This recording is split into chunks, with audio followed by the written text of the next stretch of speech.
স্বাগত সকলকে ৭১তম এপিসোডে। আজকের ঘটনাটা আবুল হোসেন পাঠিয়েছেন এবং উনি ঠিক যেমনভাবে আমাকে ঘটনাটি লিখে পাঠিয়েছেন আমি ঠিক তেমনভাবেই তোমাদেরকে ঘটনাটা রিপ্রেজেন্ট করব। আশা করছি তোমাদের ঘটনাটা খুবই ভালো লাগবে এবং কেমন লাগলো সেটা কিন্তু অবশ্যই কমেন্টে আমাকে জানিও। এই ঘটনাটা আজ থেকে ২৫ বছর আগে ঘটনা, আমারই জীবনে ঘটে যাওয়া। এবং এই ঘটনাটা যখন ঘটে তখন আমি খুব একটা ছোটও না আবার খুব একটা বড়ও না, মাঝামাঝি আমার বয়স।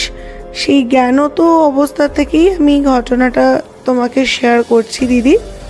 আশা করছি তোমার এই ঘটনাটা ভালো লাগবে, কারণ এই ঘটনাটা অনেক মানুষের জীবন ক্ষতি হয়েছিল সেই সময় এবং সেই জন্যই আমার মনে হলো তোমাকে ঘটনাটা শেয়ার করি।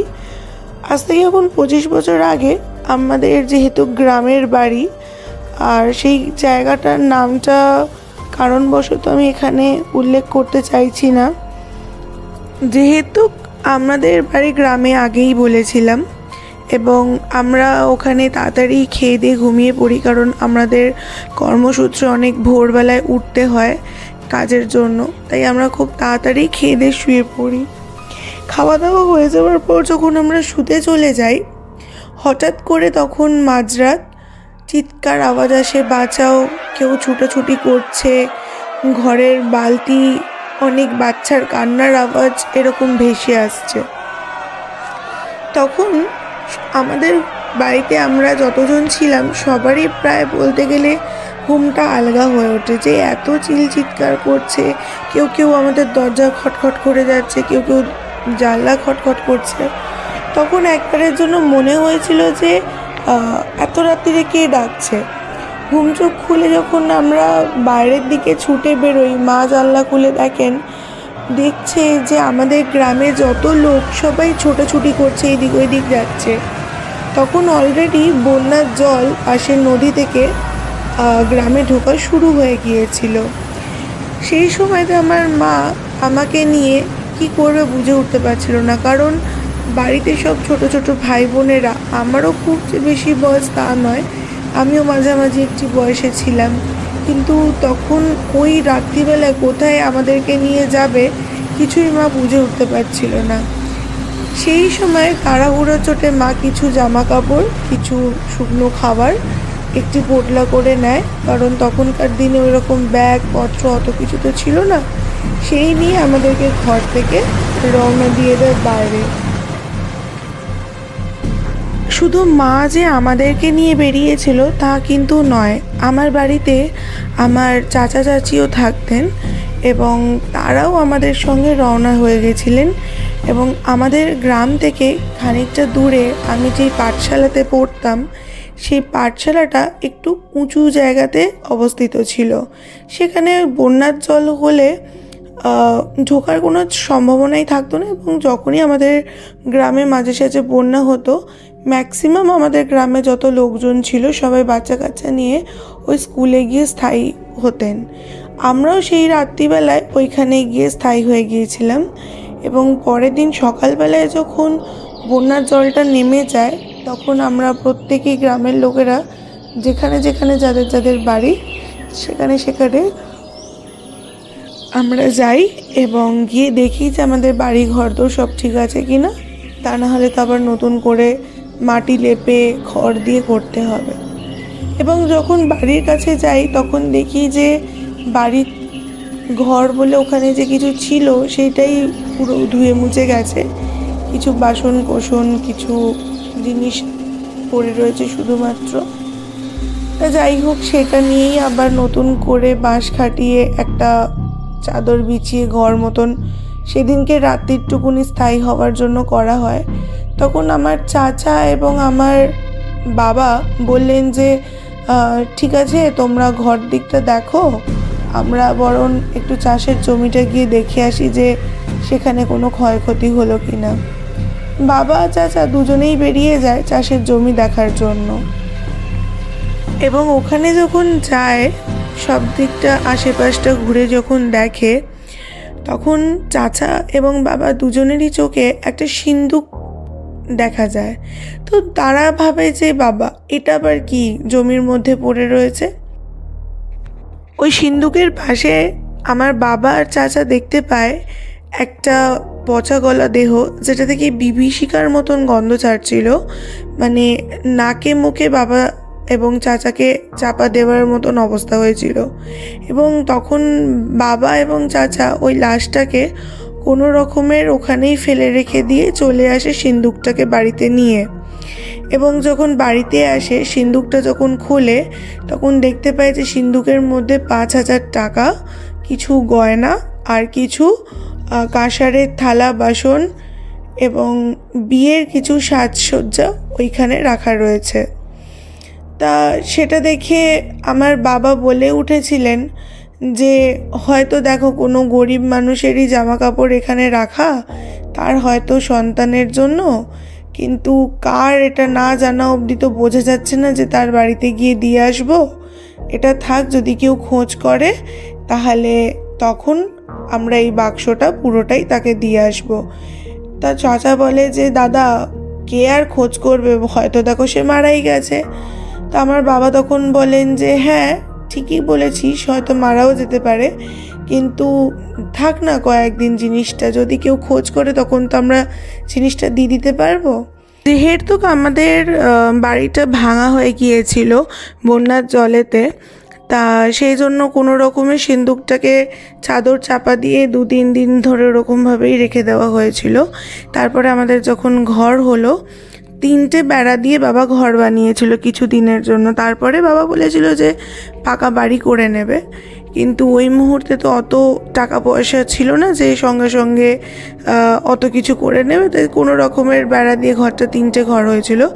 একটাতে আমি, মা, বাবা এবং আরেকটাতে কাকু কাকিমা এবং তার সন্তান, এবং আরেকটা ঘর একটু বেশি করেই রাখা হয়েছিল যে কোনো গেস্ট এলে সে শুতে পারবে। তো এটা একটা এক্সট্রা ঘর ছিল এবং সিন্দুকটাকে ওই এক্সট্রা ঘর যেটা ছিল সেই ঘরেতেই আমাদের রাখা ছিল। এবার যেহেতু বেড়া দিয়ে ঘর বানানো হয়েছিল তাই ওই মেন গেটটাই টিনের দরজা ছিল, আর বাদবাকি ঘরের মধ্যে কোনো দরজা ছিল না, এমনি পর্দা টাঙানো মতন ছিল। তারপর একদিন হঠাৎ করে আমার কাকার মাঝরাত্রে যখন বাথরুম পায়, আমার কাকা যখন ঘুম থেকে উঠে বাথরুমের দিকে যেতে যায়। এবার তোমাকে একটা জিনিস বলে রাখতে চাইছি, আমাদের ঘরের বাইরে বাথরুমটা করা হয়েছিল এবং ওই যে বাইরে যাওয়ার যে রাস্তাটা ছিল সেই ঘরটার মধ্যেই সিন্দুক ছিল এবং ওই ঘরটা দিয়ে বেরোলেই মেন দরজা পড়বে এবং বাইরেতেই বাথরুম পড়বে। তো কাকাও তার নিজের ঘর থেকে ওই সিন্দুকের ঘরটা দিয়ে বেরোনোর চেষ্টা করে এবং তখন দেখতে পায় ঠিক সিন্দুকটা যেখানটাতে রাখা ছিল তার পাশেই একটা রোগা লম্বা কালো একটা অবয়ব দাঁড়িয়ে রয়েছে। কাকা সেই দৃশ্যটা দেখে হতবাক হয়েও যায় যে এটা আবার কী জিনিস। এবং খানিকক্ষণ যখন দাঁড়িয়ে ওই অবয়বটার দিকে তাকিয়ে থাকে কাকা, কি কিছু বলবে বুঝিয়ে উঠতে পারছিল না কাকা। তখন হঠাৎ করে ওই অবয়বটা থেকে একটা আওয়াজ বেরিয়ে আসে যে যখন সিন্দুকটা নিয়ে এলি আমার পাশে তো মরা দেহটাও ছিল, সেটাকে তো কোনো গতি করলি না, শুধু সিন্দুকটাকে নিয়ে 2 ভাইতে চলে এলি। আর ওই সিন্দুকের মধ্যে যা জিনিসপত্রগুলো দেখছিস ওটা আমার মা মরা মেয়েটা যে রয়েছে তার বিয়ের গয়না, তার বিয়ের আসবাবপত্র সব রাখা রয়েছে। তোরা কালই যা আমার বাড়িতে, ওর সামনেই বিয়ে, ওই জিনিসটা দিয়ে আয়। দিয়ে অবয়বটা মিলিয়ে যায়।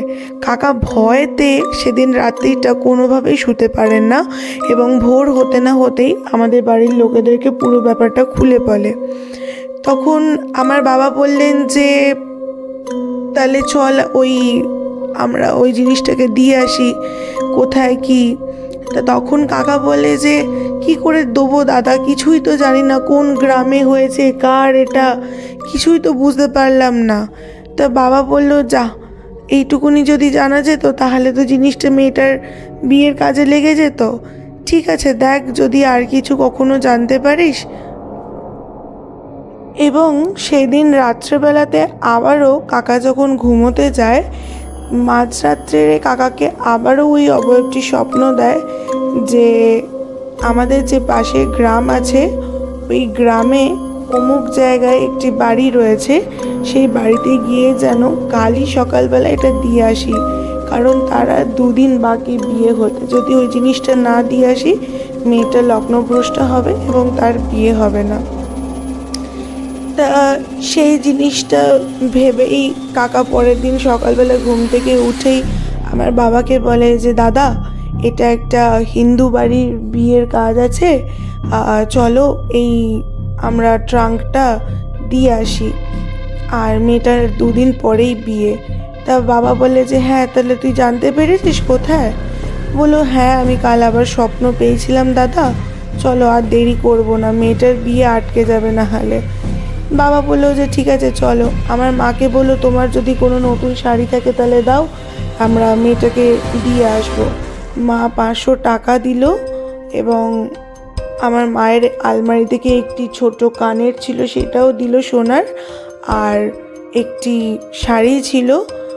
আর যে সোনার কানেরটা ছিল ওটা মা রেগুলারই কানে পরতো, কিন্তু যেহেতু শুনেছিল যে তার বাবা মৃত্যু হয়ে গেছে, তার মায়েরও মৃত্যু হয়ে গেছে, সেই কারণের জন্য আমার মা আলমারিতে যেইটুকুনি জিনিস ছিল সবটা দিয়েই বাবার হাত দিয়ে পাঠিয়ে দিয়েছিল, যে মেয়েটার যেন ভালো মতন করে বিয়ে হয়।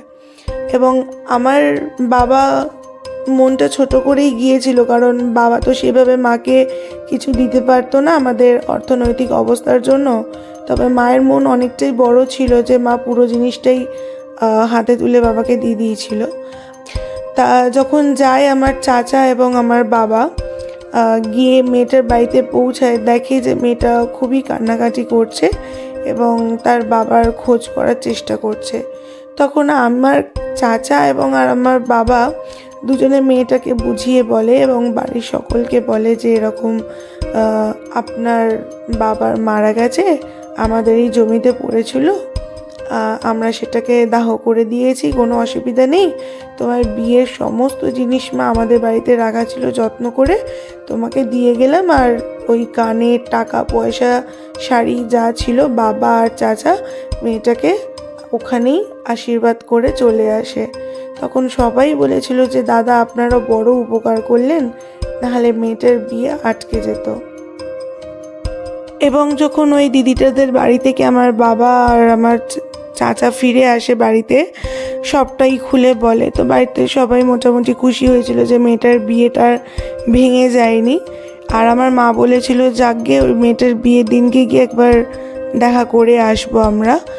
তা সেদিন রাত্রিবেলা যখন খেয়ে দিয়ে আবারও আমরা ঘুমোতে যাই, ওই দিন রাত্রিরে চাচা আবারও একটি স্বপ্ন পায় এবং সেই অবয়বটি আবারও আসে চাচার স্বপ্নে এবং এসে বলে যায় যে আপনি যে এত বড় মা মরা মেয়েটার উপকার করলেন আর বাবার স্নেহ দিয়ে আপনি ওকে আশীর্বাদ করে এলেন, এটাই অনেক, আপনিও ভালো থাকবেন, আর আশা করছি আমার মেয়েও খুব খুশি হবে।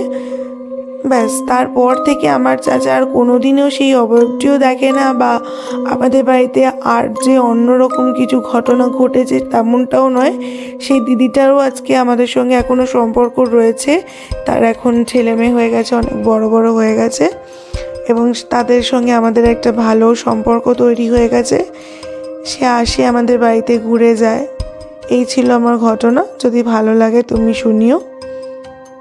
সর্বোপরি আরও একটা কথা এখানে জানিয়ে রাখতে চাইছি, উনি আমাদের জীবনে সত্যিই অনেক বড় উপকার করেছিলেন। জানি না উনি হয়তো আল্লাহরই দেওয়া কোনো ভালো জিন হবে, কারণ উনি আমাদেরকে আমাদের ক্ষতি থেকে অনেক কিছু থেকে রক্ষা করেছিলেন। যেমন কিছুদিন পর আমাদের ওই বন্যা হয়ে যাওয়ার পর কিছু ভাইরাস এফেক্টের জন্য কিছু পোকামাকড় ঢুকে গিয়েছিল ধানের ক্ষেতেতে, যেখানে সব ধানের ক্ষেত থেকে শুরু করে চাষবাস সব নষ্ট করে দিয়েছিল, পুকুরের জলের মাছ মরে গিয়েছিল সব কিছু। কিন্তু আমাদের যেটা হয়েছিল, আমি, আমার বাবা এবং আমার চাচা যখন আমরাও ছুটে যাই আমাদের চাষবাসে কোনো ক্ষতি হয়েছিল কিনা দেখার জন্য, তখন কি আমরা যেটা দেখতে পাই সেটা হচ্ছে যে কিছুই তো ক্ষতি হয়নি, প্রথম কথা। আর দ্বিতীয় কথা হলো যে আমার চাচা সেখানে গিয়ে আবারও সেই অবয়বটিকে দেখতে পায় দাঁড়িয়ে রয়েছে এবং সে ধানের মধ্যে হাত বোলাচ্ছে। এবং অবাক করা একটা জিনিস যে সবার আশেপাশে, মানে আমাদের ঠিক পাশের জমিটা সেখানেও পর্যন্ত ক্ষতি হয়েছিল, কিন্তু আমাদের কোনো রকম কোনো চাষবাস, পুকুরে কোনো রকমের কোনো কিছু ক্ষতি হয়নি। তো এটা সত্যিই আমাদের জন্য একটা অবাক করা ঘটনা ছিল। আজও সারা গ্রাম জানে এই ঘটনাটার ব্যাপারটা।